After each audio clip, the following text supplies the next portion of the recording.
Western Conference play-in, four teams trying to get into the playoffs, even though play-in should be classified as playoffs. Yeah, we covered that last week.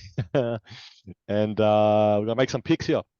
Obviously, in the starting with the seventh, eighth game here to claim the seventh seed here in the Western Conference. You get to play Memphis Grizzlies, yeah, if you end up in the seventh seed. So we got the Lakers, T-Wolves at Lakers as the first play in here in the West. And Gobert has been suspended. That's why the headlines here, right? And then all the fake news has jumped out now. Kyle Anderson's got some quotes floating around. I love this one here. Let me just quickly read it to you, man. It's y'all kiss his ass way too much. Tell me to focus. Effing is wrong with y'all. Y'all got a decision to make this summer.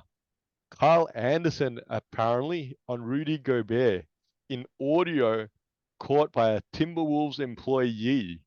Wow, what a switched on Timberwolves employee. What's he run around with? His mobile phone on audio recording or maybe I'll get a soundbite to that's it to get some likes on social media. I don't know. Like honestly, look, I'm not saying this source is legit or not.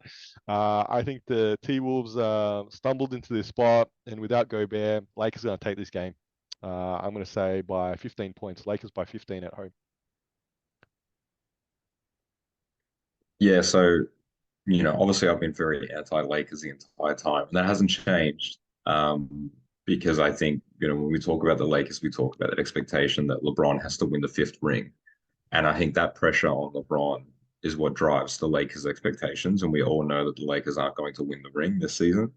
So that will be a disappointment, irrelevant of how far they go. But kudos to them. They've definitely turned the season around. They definitely made the most out of that Westbrook trade and got themselves some nice picks, and everybody's healthy, which, from a Lakers fan standpoint, this is what they would have wanted. And they've been gifted, and they really have been gifted, the Timberwolves, who really have been a smorgasbord all season and legitimately right at the end just seemed to implode. It was a fantastic day on Twitter to follow all of the stuff with the Timberwolves. Jaden McDaniels, you didn't mention, also punched a wall on his way to the locker room to fracture his hand and is now also out. Um, yeah, so Lakers at home, Timberwolves imploding. Uh, a sketchy record by them in the playoffs last season as well.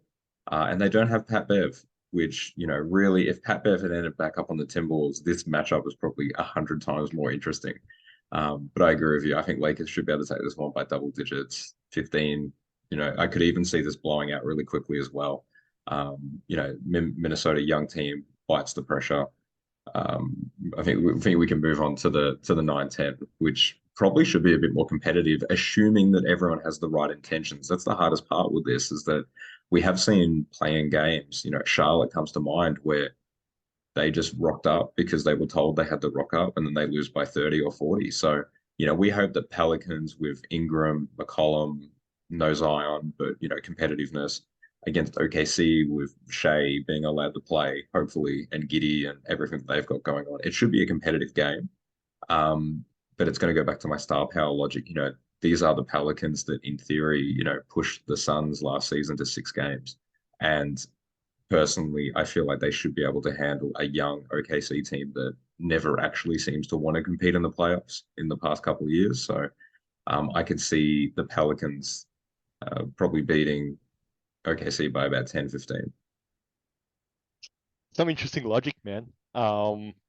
I think you summed that up by saying the OKC Thunder don't really want to seem to win. I feel like there's at least 15 players that's going to take offense to that, let alone a whole fan base. But I think if you're saying strategically the front office has played the percentages and the odds, sure. And many organizations do that in that sense. But I think the Thunder would love to, cause an upset here from a player perspective. And you talked about star power. I think they've got the best player on the floor in SGA. I think they got the best player on the floor. Ingram's a good player, don't get me wrong. CJ's a great player too. Getting a bit older now, but he's a good player. But I think SGA is the best player on the floor in this matchup here at the 9 and 10th spot. And I'm going to say the Thunder are going to cause an upset here. I'm going to say Thunder by 2. All right, so you went the Western Conference with the 10th seed, making it a bit of the distance, and I picked the East. That's okay. So Hey, now you what we've picked got you is we've picked got the the Bulls. Timberwolves versus You picked the Bulls because yeah, I they picked got the Pat Bev, Bulls. right? They got Pat Bev. They win a few games. He's gonna like, feel like he's won a ring or something, right? You're gonna see him. You're gonna see him with his jersey off soon. Okay, you're gonna see that moment in real time again. Um, so obviously that means that we've got Timberwolves, coming down to verse the winner of our respective picks. So they're going to go up against the Pelicans from my standpoint, and they're going to go up against the OKC from your standpoint. And I think this is a situation where we collectively think if the Timberwolves really are on a very quick spiral here, that they go from, the 8th seed to out of the playoffs very quickly, and I can see that happening to them. This isn't with no Gobert, they're no good. It's more this team has not figured it out by the end of the season. The record is not indicative of that. And I think in the off season they're going to have to make some decisions. To quote the reputable Kyle Anderson, I could see the Pelicans also beating the Timberwolves. Probably a little bit more competitive, 5-10 points, but I'm curious if you're going to pick OKC over them as well. So you're picking Pelicans over T-Wolves, is that correct? Yep. I I'm gonna not buy into all this fake news, yeah, and all this noise.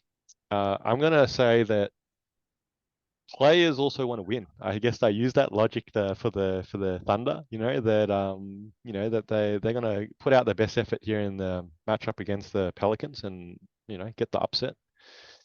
I think though now we're talking about